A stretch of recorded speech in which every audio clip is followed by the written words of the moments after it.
2 ఏళ్ల కిందట అంటే ఈ ప్రభుత్వం రాక మునుపు వరకు కూడా ఈ రాష్ట్రంలో ఏ ఇంటైనా కూడా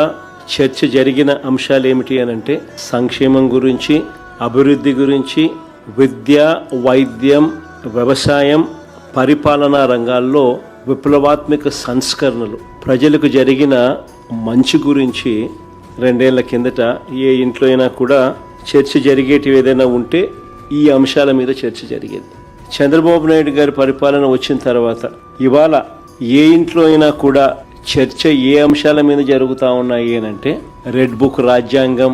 కస్టోడియల్ డెత్స్, చంపేసిన తర్వాత శవాన్ని మాయం చేయడం, ఇక్కడి నుంచి మొదలెడితే చంద్రబాబు చేసిన సూపర్ 6, సూపర్ 7ల మోసాలు, ఆయన చెప్తా ఉన్న అబద్ధాలు, ఆయన చేస్తూ ఉన్న టాపిక్ డైవర్షన్స్,